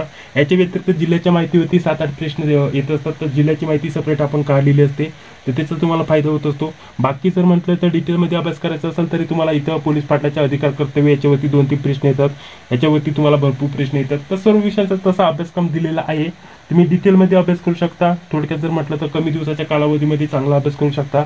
याच्यासाठी आपल्या या नोट्स तुमच्यासाठी महत्त्वाचे असणार आहे. सर्वांची एकत्रित किंमत ठेवलेली 199 रुपीज. जर पाहिजे असेल तर 9139643199 या नंबरवरती फोनपे, गुगल पे किंवा पेटीएमच्या माध्यमाने पेमेंट करायचं आहे आणि याच नंबरवरती व्हॉट्सअपवरती तुम्हाला स्क्रीनशॉट पाठवायचा आहे.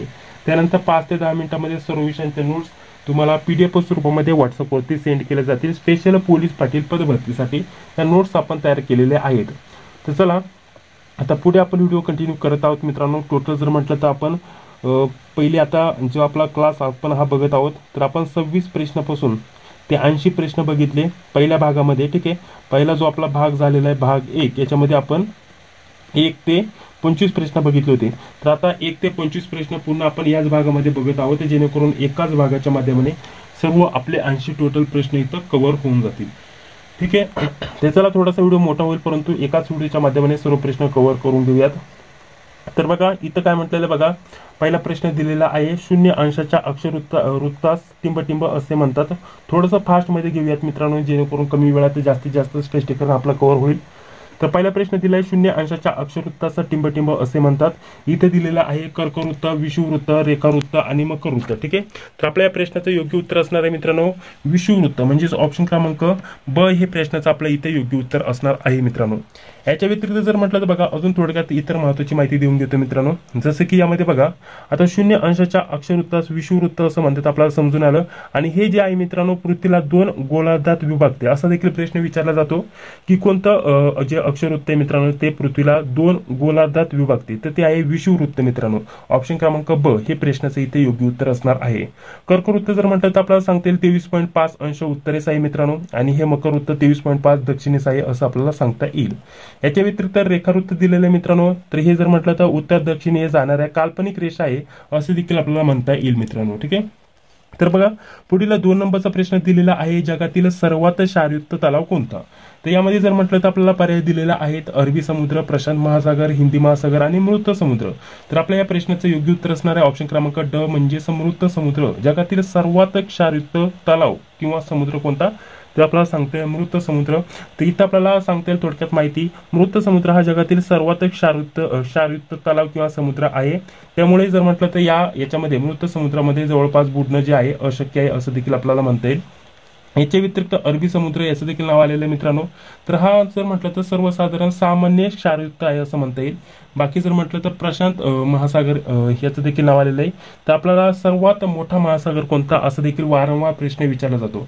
तर आपल्याला सांगतील सर्वात मोठा जो आहे महासागर तो आहे प्रशांत महासागर.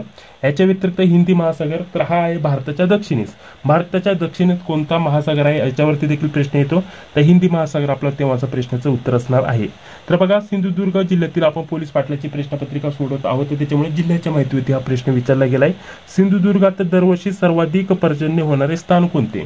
तर यामध्ये सावंतवाडी दिले, देवगड, आंबोली आणि वेंगुर्ला दिले मित्रांनो. तर बघा जिल्ह्यामध्ये जे पण सर्वात महत्त्वाचे जे प्रसिद्ध ठिकाणे, ऐतिहासिक ठिकाणे, महत्त्वाची माहिती असते त्याच्यावरती तुम्हाला तालुक्यानुसार आपल्याला जिल्ह्यावरती माहिती विचारली जाते.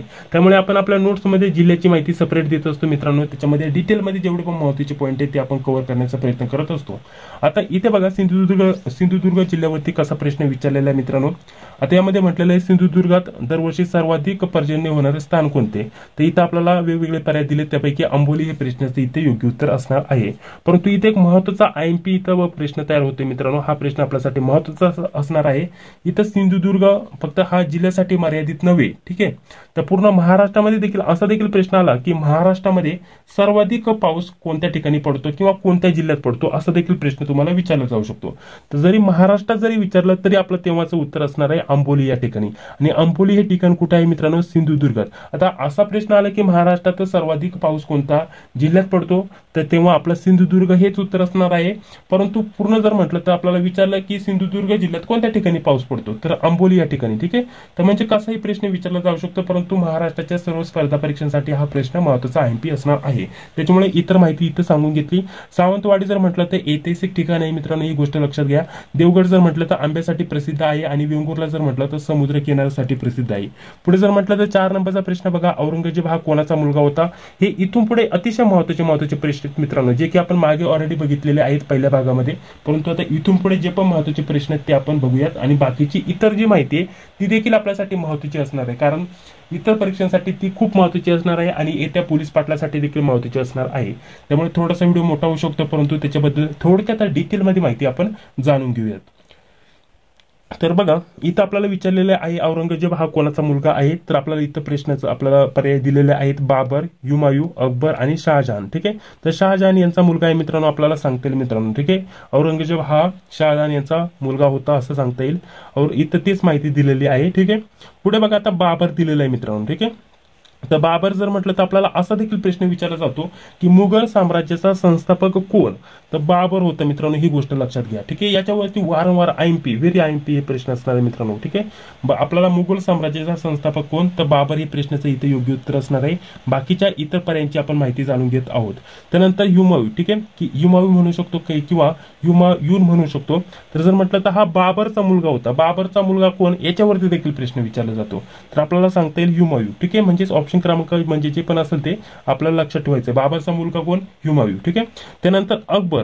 अकबर हा कोण होता मित्रांनो? हा होता हुमायूंचा मुलगा. म्हणजे थोडक्यात समजून घ्या, ही माहिती खूप तुमच्यासाठी महत्त्वाची असणार आहे. ठीक आहे, पुन्हा एकदा सांगतो, जसे की औरंगजेब हा जर म्हटलं तर शहाजहान यांचा मुलगा होता. बाबर जर म्हटलं तर याच्यावरती प्रश्न विचारला जातो की हा मुघल साम्राज्याचा संस्थापक कोण? तर बाबर. त्यानंतर हुमायूं यांचं जर म्हटलं तर हा बाबरचा मुलगा होता. आणि अकबर जर म्हटलं तर हा हुमायूंचा मुलगा होता. त्याच्यामुळे बाकीची जर म्हटलं तर ती देखील माहिती तुमच्यासाठी महत्त्वाची असते. तर चला पुढील प्रश्न बघा, खालीलपैकी कोण शिवरायांच्या अष्टप्रधान मंडळाचे सदस्य नव्हते असं म्हटलेलं आहे. इथं दिलेलं आहे मोरोपंत पिंगळे, दत्ताजी वाकनीस, त्यानंतर पुढे बाजीप्रभू देशपांडे आणि हंबीरराव मोहिते. ठीक आहे, तर बाजीप्रभू देशपांडे हे आपल्या प्रश्नाचं इथे योग्य उत्तर असणार आहे. मित्रांनो, बाजीप्रभू देशपांडे हे शिवरायांचे एक पराक्रमी सेना अधिकारी होते असं आपल्याला म्हणायला येईल मित्रांनो, म्हणता येईल. त्याचसोबत जर म्हटलं तर पानिखिंडच्या लढाईसाठी ते आपल्याला अतिशय महत्त्वाचे प्रसिद्ध व्यक्ती होते असं देखील सांगता येईल मित्रांनो. परंतु अष्टप्रधान मंडळाचे सदस्य नव्हते, हे आपला इथं महत्त्वाचा मुद्दा आहे, कारण इथं नव्हते विचारले. ठीक आहे, बाकी महत्त्वाचे व्यक्ती होते, पानिखिंडच्या लढाईसाठी ते प्रसिद्ध होते, हे आपल्यासाठी महत्त्वाचं असणार आहे. ह्याच्या व्यतिरिक्त जर म्हटलं तर जे व्यक्ती आहेत आता यांचा समावेश होता ऑलरेडी सांगितलं. तर जसं की मोरोपंत पिंगळे दिलेत, तर हे पंतप्रधान होते. ठीक आहे, पंतप्रधान म्हणजे पेशवा होते मित्रांनो. पेशवा कोण? असा देखील प्रश्न विचारला जातो की शिवरायांच्या अष्टप्रधान मंडळाचे पेशवा कोण होते? तर मोरोपंत पिंगळे. त्याच प्रकारे मंत्री कोण होते? दत्ताजी वाकनीस, जे पर्यायामध्ये दिले. आणि हंबीरराव मोहिते जर म्हटलं तर सेनापती होते. तर बाकीची माहिती देखील आपल्यासाठी महत्त्वाची असणार आहे. पुढे बघा, 6 नंबरचा प्रश्न दिलाय, संविधान सभेचे अध्यक्ष कोण होते मित्रांनो? महत्त्वाचा आयपी प्रश्न असणार आहे मित्रांनो. महात्मा गांधी दिले, डॉक्टर बाबासाहेब आंबेडकर, राजेंद्र प्रसाद दिले, डॉक्टर राजेंद्र प्रसाद आणि डॉक्टर सर्वपल्ली राधाकृष्णन. तर आपलं प्रश्नाचं उत्तर असणार आहे डॉक्टर राजेंद्र प्रसाद, हे आपल्याला सांगता येईल संविधान सभेचे अध्यक्ष होते. याच्या व्यतिरिक्त जर म्हटलं तर महात्मा गांधी यांचं देखील नाव आलेलं आहे, तर हे संविधान सभेचे सदस्य देखील नव्हते, म्हणजे थोडक्यात संबंध नाही असं देखील म्हणायला हरकत नाही. डॉक्टर बाबासाहेब आंबेडकर हे जर म्हटलं तर मसुदा समितीचे अध्यक्ष.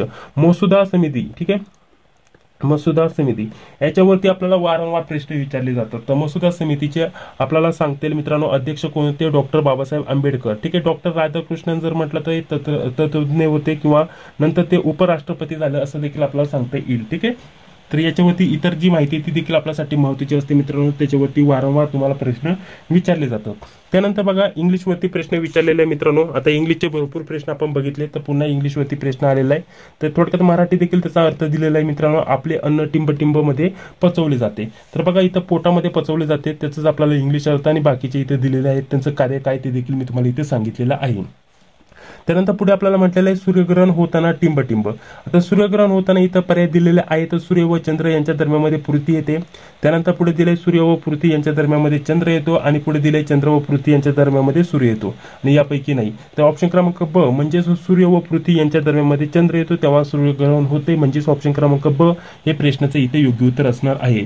याच्या व्यतिरिक्त इतर जे पर्याय दिलेले आहेत जसे की सूर्य व चंद्र यांच्या दरम्यानमध्ये पृथ्वी येते तर तेव्हा सूर्यग्रहण नव्हे तर चंद्रग्रहण होते आणि याच्यामध्ये चंद्र व पृथ्वी यांच्या दरम्यानमध्ये सूर्य येतो, तर हे होणं अशक्य आहे मित्रांनो. ठीक आहे, कारण चंद्र आणि याच्यामध्ये पृथ्वी याच्यामध्ये जर सूर्य आला तर हे होणे अशक्य आहे मित्रांनो. आपली पूर्ण पृथ्वी म्हणजे पृथ्वीवरची जी सजीव सृष्टी आहे तिला पूर्ण धोका निर्माण होईल असं झालं तर, त्यामुळे ते अशक्य आहे मित्रांनो. ठीक आहे, बाकी म्हटलं तर यापैकी नाही चुकीचा पर्याय. ठीक आहे, तर चला पुढील प्रश्न बघा, कोणत्या कालावधीला आपल्याला उत्तरायण म्हणतं असं म्हटलेलं मित्रांनो. आता हा देखील प्रश्न ऑलरेडी रिपीट झालेला आहे 2-3दा. कोणत्या कालावधीला उत्तरायण म्हणतात असं म्हटलेलं आहे. तर यामध्ये आपल्याला दिनांक दिलेला आहे ते वेगवेगळ्या. तर आपल्याला सांगतील 22 डिसेंबर ते 21 जून या कालावधीला उत्तरायण असे म्हणतात. ठीक आहे, बाकी जर म्हटलं तर या दरम्यानमध्ये काय होतं त्याच्याबद्दल इथं माहिती दिली. आणि दक्षिणायन कोणत्या कालावधीला म्हणतात मित्रांनो? 22 जून ते 21 सप्टेंबर याच्यावरती देखील प्रश्न विचारला जाऊ शकतो. तर बघा पुढे आपल्याला 10 नंबरचा प्रश्न दिलेला आहे. आरवली हे प्रसिद्ध वेतोबा मंदिर कोणत्या तालुक्यात आहे? जिल्ह्याच्या माहितीवरती हा प्रश्न विचारलाय. वेंगुर्ला दिलाय, कोडाळ दिलाय, सावंतवाडी आणि मालवण दिलाय. तर वेंगुर्ला हे प्रश्नाचं इथे योग्य उत्तर असणार आहे. मित्रांनो, आरवली हे प्रसिद्ध वेतोबा मंदिर या ठिकाणी जे आहे, आता जर म्हटलं तर आरवली हे एक प्रसिद्ध वेतोबा मंदिर वेंगुर्ला तालुक्यात आहे, जे की सिंधुदुर्ग जिल्ह्यामध्ये येते असं म्हणायला हरकत नाही मित्रांनो. हे मंदिर कोकणातील प्राचीन आणि लोक श्रद्धेसाठी महत्त्वाचं एक केंद्र मानलं जातं असं देखील आपल्याला सांगता येईल. आणि येथे जर म्हटलं तर एक मोठ्या प्रमाणामध्ये इथं जत्रा असते, त्याच्यामध्ये मोठ्या प्रमाणामध्ये भक्तांची गर्दी देखील होत असते. ठीक आहे, तर थोडक्यात जिल्ह्याच्या माहितीवरती हा प्रश्न विचारला गेला होता. आता कुडाळ इथं देखील जर म्हटलं तर कुडाळचं नाव आलेलं आहे. तर हे एक मोठं व्यापारी केंद्र व तलावांसाठी प्रसिद्ध आहे.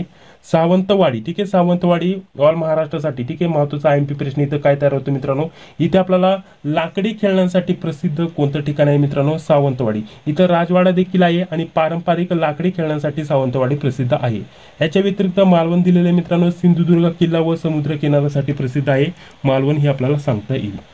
तर चला पुढील बघा, 11 नंबरचा प्रश्न काय दिलेला आहे, देशातील सर्वोच्च लष्करी सन्मान कोणता आहे, महत्वाचा प्रश्न आहे. तर यामध्ये परमवीर चक्र दिलंय, महावीर चक्र दिलंय, वीर चक्र दिलंय आणि अशोक चक्र दिलेलं आहे.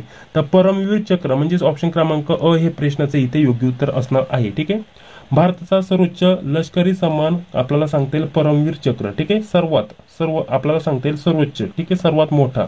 आता याच्या व्यतिरिक्त बाकीचे जे पर्याय दिलेले आहेत, जसे की महावीर चक्र, तर हे दुसऱ्या स्थानावरती येतं. ठीक आहे, सेकंड. त्यानंतर वीर चक्र हे थर्ड, ठीक आहे, तिसऱ्या स्थानावरती येतं. आणि अशोक चक्र जर म्हटलं तर शांततेच्या काळामध्ये सर्वोच्च जे आहे तो आपल्याला धैर्य पुरस्कार आहे असं सांगता येईल. आता याच्यामध्ये हा सेकंड आणि फर्स्ट जर म्हटलं तर परमवीर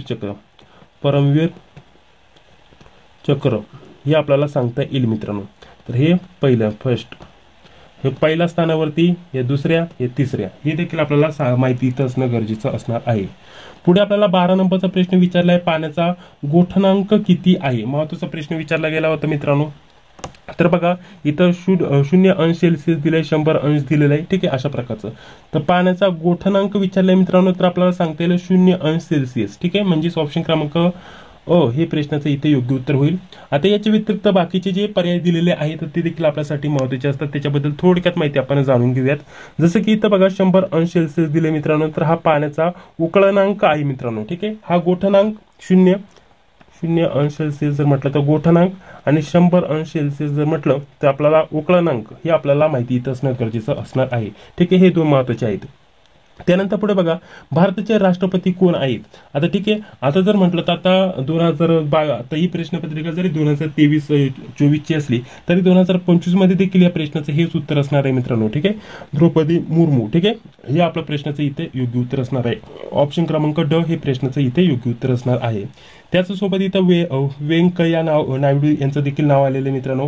व्यंकय्या नायडू जर म्हटलं तर आपल्याला सांगता येईल माजी उपराष्ट्रपती आहेत त्या. आणि बाकी जर म्हटलं तर नरेंद्र मोदी यांचं नाव आलेलं आहे, ते भारताचे पंतप्रधान आहेत, ते आपल्या सर्वांनाच माहिती आहे. प्रतिभा पाटील जर म्हटलं तर माजी राष्ट्रपती होत्या, हे देखील आपल्याला सांगता येईल. बाकी व्यंकय्या नायडू जर म्हटलं तर आपल्याला त्या मागच्या होत्या, होऊन गेलेल्या आहेत त्या उपराष्ट्रपती असं देखील सांगता येईल. ठीक आहे, तर पुढे बघा 14 नंबरचा प्रश्न दिलेला आहे, मौर्य साम्राज्याची स्थापना कोणी केली, महत्वाचा प्रश्न आहे. अशोक दिलाय, चंद्रगुप्त दिलाय, बिंदुसार आणि यापैकी कोणी नाही. तर आपलं योग्य उत्तर असणार आहे चंद्रगुप्त. ठीक आहे, म्हणजेच ऑप्शन क्रमांक ब हे प्रश्नाचे इथे योग्य उत्तर असणार आहे.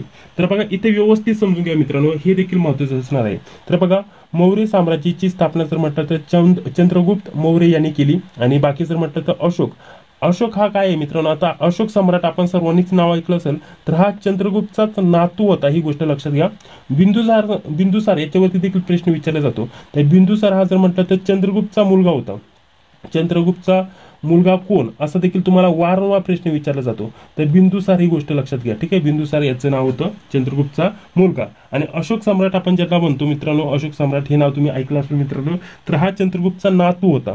आणि यापैकी नाही, हे चुकीचं आहे. तर बाकीची इतर माहिती देखील तुमच्यासाठी त्याच्यामुळे महत्वाची असते.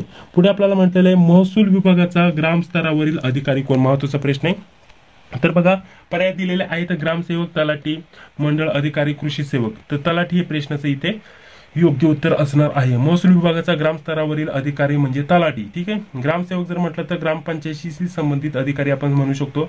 मंडळ अधिकारी जर म्हटलं तर तालुका स्तरावरती अधिकारी. कृषी सेवक जर म्हटलं तर कृषी विभागाशी संबंधित आहे असं देखील आपल्याला म्हणायला हरकत नाही. पुढे 16 नंबरचा प्रश्न दिलेला आहे, बटाटा हे कोणते पीक आहे. तर आपल्याला मूळ, खोड, बीज आणि पाणी अशा प्रकारचं दिलेलं आहे. तर आपल्याला काय सांगता येईल मित्रांनो बघा, आता याच्यामध्ये जर म्हटलं तर बटाटा हे खोड पीक आहे. ठीक आहे, म्हणजे बटाटा जर म्हटलं खोड आहे, त्याचा रूपांतरित भाग आहे. त्याच्यामुळे जर म्हटलं तर बटाटा हे जर म्हटलं तर मूळ खोडाचं पीक आहे असं म्हणायला हरकत नाही. आता मुळे कोणकोणती पिके येतात मुळामध्ये जर म्हटलं तर गाजर, मुळा हे जे पीक आहेत तर ते मुळाचं पीक झालं मित्रांनो. ठीक आहे, बीज म्हणजे जसं की तांदूळ, गहू या टाईपचे जे बीज असतात ते बीज पीक झालं.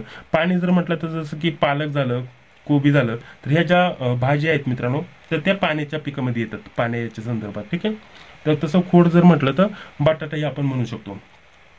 तर बघा पुढे आपल्याला 17 नंबरचा प्रश्न काय दिलेला आहे, टिंबटिंब हा मुघल सत्तेचा संस्थापक होता. तर याच्यासाठी पर्याय दिलेले आहेत अकबर, हुमायूं, त्यानंतर औरंगजेब आणि बाबर. तर बघा मित्रांनो, आता मागेच जर म्हटलं तर जस्ट आपण बघितलं तेव्हा बाबरचं नाव आलं होतं, तेव्हा तुम्हाला म्हटलं त्याच्यावरती वारंवार एक टॉपिक वरती प्रश्न विचारला जातो. मुघल, जसं की तुम्हाला म्हटलं होतं बाबर हा मुघल सत्तेचा संस्थापक होता. तर बघा लगेच इथं प्रश्न आलेला आहे, टिंबटिंब हा मुघल सत्तेचा संस्थापक होता. त्याच्यामुळे जे इतर पर्यायाची मी माहिती देत असतो ना ती खूप महत्वाची आणि जी विचारली जाईल तीच देत असतो. त्याच्यामुळे आपल्या ज्या नोट्स आहेत तुमच्यासाठी महत्वाचे असणार आहे, तुम्ही समजून घेऊ शकता. आता ही जी प्रश्नपत्रिका आपण सोडवली याच्यामध्ये इतर जी माहिती दिली तर ती भरपूर आता इथून मागच्या ज्या प्रश्नपत्रिकेमध्ये आहे ना ती ॲज इट इज विचारण्यात आली होती मित्रांनो. ठीक आहे, एवढ्या डिटेलमध्ये आपण आपलं स्पष्टीकरणामध्ये देत असतो, नोट्समध्ये देत असतो. ठीक आहे, तर त्याच्यामुळे तुम्हाला इथं या नोट्स आपल्यासाठी महत्वाचे असणार आहे. तर आपल्याला इथं विचारलंय टिंबटिंब हा मुघल सत्तेचा संस्थापक होता तर आपल्याला सांगता येईल बाबर. भारतातील जर म्हटलं तर मुघल सत्तेचा संस्थापक बाबर होता हे समजून आलं. 1526 पानिपतची लढाई याच्यासाठी प्रसिद्ध आहे हे आपल्याला सांगता येईल. अकबर जर म्हटलं तर पुन्हा सांगतो बाबरचा नातू होता. हुमायूं जर म्हटलं तर बाबरचा मुलगा होता आणि औरंगजेब जर म्हटलं तर शहाजहानचा मुलगा होता. ठीक आहे, आता जस्ट हा देखील प्रश्न आला होता मित्रांनो, तुम्ही जसं की आपण याचं स्पष्टीकरण आत्ताच 5-10 मिनिटं पूर्वी बघितलं तर हा देखील प्रश्न इथं आलेला बघा. म्हणजे थोडक्यात माहिती दिली आहे, जसं की औरंगजेब हा शहाजहानचा मुलगा होता. जस्ट आपल्याला प्रश्न काय मागे विचारला, औरंगजेब. ठीक आहे, म्हणजे औरंगजेब हा कोणाचा मुलगा होता तर पर्याय होता आपला शहाजहान, म्हणजे ते योग्य उत्तर होतं. तर पुन्हा हा प्रश्न आलेला आहे. तर बघा पुढे 18 नंबरचा प्रश्न आता आपल्याला काय दिलेला आहे मित्रांनो तो जाणून घेऊयात मित्रांनो. आता इथे जर म्हटलं तर आपल्याला गणितावरती प्रश्न आला होता. इथं म्हटलेलं एक घड्याळ 15,000 रुपयांना खरेदी केली. ठीक आहे, आणि ते 12% नफ्याने विकले. ठीक आहे, तर आता आपल्याला टोटल जर म्हटलं तर एकूण किती रुपयाला विकले ते आपल्याला सांगायचं आहे. मूळ किंमत किती होती 15,000 रुपयाला. ठीक आहे, आता त्यांनी ते खरेदी केलं 15,000 रुपयाला, परंतु विकलं किती 12% नफा वाढून विकलं. तर त्याची मूळ किंमत किती झाली, म्हणजे किती किमतीला ते विकलं ते आपल्याला सांगायचं होतं. तर याच्यामध्ये आपल्याला पर्याय योग्य सांगता येईल 16,400 रुपये. त्याचं थोडक्यात स्पष्टीकरण देतो कारण हा व्हिडिओ भरपूर मोठा झालेला आहे, परंतु तरी देखील थोडक्यात समजण्यासाठी एकाच व्हिडिओच्या माध्यमाने सर्व विषयाचे स्पष्टीकरण मिळवण्यासाठी थोडक्यात माहिती मी इथं आपल्या PDF मध्ये जोडलेली असते. तर बघा खरेदी किंमत किती आहे, जसे की आपण त्याला म्हणतो कॉस्ट प्राइस किती मित्रांनो 15,000 म्हणजे खरेदी किंमत. ठीक आहे, नफा म्हणजे प्रॉफिट 12% विकलं. ठीक आहे, म्हणजे 12% एक्स्ट्रा लावून विकलं. ठीक आहे, आता यामध्ये जर म्हटलं तर रक्कम काढायची आपल्याला नफ्याची रक्कम काढण्यासाठी आपण नफा बरोबर कॉस्ट प्राइस. ठीक आहे, म्हणजे खरेदी किंमत गुणिले नफा, टोटल किती 12% आणि भागाकारात 10. आपण जे आहे 15,000 जी किंमत आहे खरेदी किंमत ती टाकली, नफा किती 12% तो टाकला, भागाकारात 100.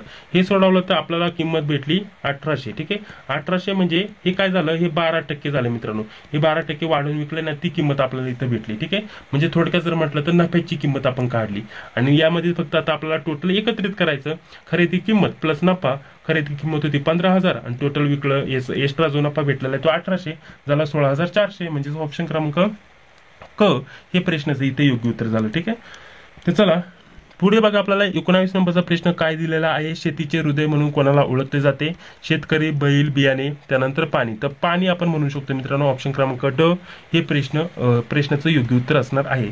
पाण्याशिवाय शेती होणे अशक्य आहे मित्रांनो, म्हणून पाणी हे शेतीचे हृदय मानले जाते असं म्हणायला हरकत नाही. ठीक आहे, आणि शेतकरी जर म्हटलं तर कर्ता आहे परंतु हृदय नाही.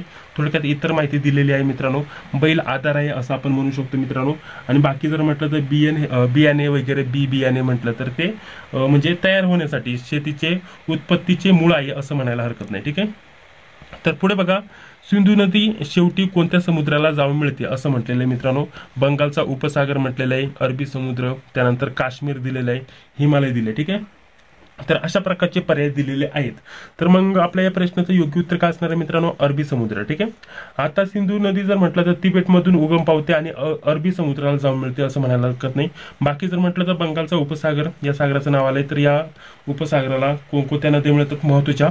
इथं गंगा व ब्रह्मपुत्रा. ठीक आहे. याच प्रकारे बाकी जर म्हटलं तर थोडक्यात महत्वाची माहिती दिलेली आहे. तर पुन्हा जर म्हटलं तर लेखक व पुस्तक याच्यावरती प्रश्न विचारलाय मित्रांनो. तर बघा, माझे प्रयोग सत्याशी. आता याच्यावरती देखील म्हटलं तर मागची जी आपण मला वाटतंय सोलापूर आणि बाकी जर म्हटलं तर परभणीची जी प्रश्नपत्रिकेचं स्पष्टीकरण बघितलं होतं त्याच्यामध्ये महात्मा गांधी यांचं नाव आलं होतं. तेव्हाच मी तुम्हाला सांगितलं होतं महात्मा गांधीचे एक महत्वाचं पुस्तक आहे यांचं, याच्यावरती प्रश्न विचारला जातो जे आहे माझे प्रयोग सत्याशी. त्याच्यावरती प्रश्न विचारले जातात. तर बघा इथं तोच प्रश्न विचारला गेलाय. माझे प्रयोग सत्याशी हे कोणाचे आत्मचरित्र आहे? तर महात्मा गांधी. ठीक आहे.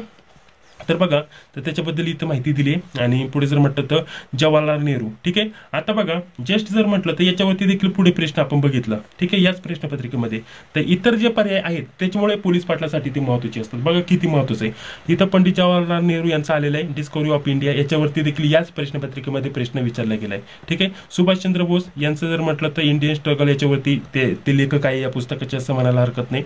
आणि जर म्हटलं तर सावरकर यांच्यावरती जरी प्रश्न म्हटला तर माझी जन्मपेठ, तर याचे लेखक आहेत ते. ठीक आहे. म्हणजेच याच्यामध्ये माझे प्रयोग सत्याशी याचे लेखक महात्मा गांधी, त्यानंतर Pandit Jawaharlal Nehru discovery of India, Subhash Chandra Bose यांचं महत्त्वाचं पुस्तक इंडियन स्ट्रगल्स, त्यानंतर पुढे जर म्हटलं तर सावरकर यांचं माझी जन्मठेप, याच्यावरती त्यांनी ते पुस्तक लिहिलेले, त्याच्यावरती प्रश्न विचारले जातात. पुढे आपल्याला विचारलेलं आहे सूर्यमालिकेतील सर्वात मोठा ग्रह कोणता? पृथ्वी, मंगळ, बुध आणि शनी. तर आपल्याला सांगता येईल इथं गुरु. ठीक आहे. पृथ्वी, मंगळ, गुरु आणि शनी. ठीक आहे. बुधच म्हणलो, सॉरी, काय अडचण नाही. तर सौरमालेतील आपल्याला सांगता येईल सर्वात मोठा जो ग्रह आहे मित्रांनो तो आहे गुरु. ठीक आहे. गुरु त्याला आपण ज्युपिटर म्हणतो इंग्लिश मधून. ठीक आहे. आणि हा सर्वात आपल्याला मोठा ग्रह आहे. ठीक आहे. बाकी जर म्हटलं तर पृथ्वी हा जीवन असलेला ग्रह आहे मित्रांनो, परंतु आकाराने लहान आहे. मंगळ जर म्हटलं तर लाल ग्रह म्हणून प्रसिद्ध आहे. असा देखील प्रश्न विचारला जातो की लाल ग्रह म्हणून कोणता ग्रह ओळखला जातो? तर आपल्याला मंगळ ग्रह तेव्हा सांगता येईल. शनी हा मोठा आहे परंतु गुरुपेक्षा लहान आहे, ही गोष्ट लक्षात घ्या. असा देखील प्रश्न विचारला जातो की सूर्यमालेमध्ये, ठीक आहे, सौरमालेमध्ये, तर आपल्याला विचारला जातो की सौरमालेमध्ये 1 नंबरचा ग्रह कोणता? तर आपल्याला सांगता येईल बुध. ठीक आहे. त्यानंतर 2 नंबरचा ग्रह कोणता? 3 नंबरचा ग्रह. मागच्या प्रश्नपत्रिकेमध्ये 4 नंबरचा ग्रह विचारला होता. तर 4 नंबरचा ग्रह कोणता आहे? मंगळ ग्रह. ठीक आहे. तर या टाईपचे देखील तुम्हाला प्रश्न विचारले जातात. तर पुढे बघा आपल्याला काय म्हटलेलं आहे, महाराष्ट्राचा लोकनाट्य प्रकार कोणता? तमाशा दिलाय, त्यानंतर यक्षगान दिलंय, कथकली दिलंय आणि मणिपुरी दिले. तर तमाशा हे प्रश्नाचं इथे योग्य उत्तर असणार आहे. यक्षगान जर म्हटलं तर कर्नाटकमधील प्रसिद्ध आहे, आपल्याला सांगता येईल. याच्या व्यतिरिक्त जर म्हटलं तर कथकली केरळमध्ये आपल्याला सांगता येईल. कथकली, ठीक आहे, केरळ. त्यानंतर मणिपुरी जर म्हटलं तर ईशान्य भारत आपल्याला सांगता येईल. ठीक आहे. पुढे जर म्हटलं तर आपल्याला 24 नंबरचा प्रश्न दिलेला आहे सीपीयू. ठीक आहे. सीपीयू याचे पूर्ण रूप म्हणजे फुल फॉर्म विचारलेला आहे. तर सेंट्रल आपल्याला म्हणू शकतो, आता त्याचं पूर्ण रूप किंवा फुल फॉर्म आपण म्हणू शकतो सेंट्रल प्रोसेसिंग युनिट, म्हणजेच ऑप्शन क्रमांक अ, सेंट्रल प्रोसेसिंग युनिट हे आपल्या प्रश्नाचं इथे योग्य उत्तर असणार आहे. ठीक आहे. बाकीचे जे पर्याय आहेत ते चुकीचे आहेत असं म्हणायला हरकत नाही. पुढे बघा 25 नंबरचा प्रश्न, अजिंठा लेणी कुठे आहे असा प्रकारचा प्रश्न विचारला गेलाय मित्रांनो. औरंगाबाद, नाशिक, पुणे, सातारा अशा प्रकारचे पर्याय दिलेले होते. तर औरंगाबाद ही आपल्या प्रश्नाचं इथे योग्य उत्तर असणार आहे मित्रांनो. ठीक आहे. आता याच्या व्यतिरिक्त जर म्हटलं तर बघा नाशिक, आता तुम्हाला ऑलरेडी सांगितलं, याच्यामध्ये सांगितलं होतं नाशिकचं नाव आलं होतं. तर पांडव लेणीवरती तिथे प्रश्न विचारला जातो नाशिक याच्यामध्ये. ठीक आहे. नाशिक या ठिकाणी कोणती लेणी आहे? पांडव लेणी. यामध्ये पुढे जर म्हटलं तर पुणे या ठिकाणी जर म्हटलं तर कार्लेबाजी लेणी. ठीक आहे. कार्लेबाजी किंवा कार्लाबाजी लेणी ती आहे पुणे. त्यानंतर सातारा जर म्हटलं तर कोयना धरणासाठी प्रसिद्ध आहे. ठीक आहे. पुढे जर म्हटलं तर भारतरत्न हा पुरस्कार कशासाठी दिला जातो? 26 नंबरचा प्रश्न आहे, या व्हिडिओची सुरुवात आपण याच प्रश्नापासून केली होती, 26 नंबरच्या प्रश्नापासून, बरोबर की नाही? तर टोटल आता या व्हिडिओच्या माध्यमाने आपण टोटल जे पण आपले 80 प्रश्न आहेत एकाच प्रश्नपत्रिकेच्या माध्यमाने सोडून घेतलेले आहे, म्हणजे एकाच व्हिडिओच्या माध्यमाने संपूर्ण स्पष्टीकरण आपण या व्हिडिओच्या माध्यमाने जाणून घेतलेलं आहे. तर बघा मित्रांनो, हा व्हिडिओ जर तुम्हाला खरोखर आवडला असेल तर या व्हिडिओला फक्त एक लाईक करा. चॅनलवरती पहिल्यांदा आला असेल तर चॅनलला देखील सबस्क्राईब करा, जी बेल येते तिला क्लिक करा, जेणेकरून मी जेव्हा पण व्हिडिओ अपलोड करतो त्या व्हिडिओची नोटिफिकेशन तुम्हाला लगेच भेटून जाईल. तर चला भेटूया आता पुढील व्हिडिओमध्ये. जय हिंद, जय महाराष्ट्र.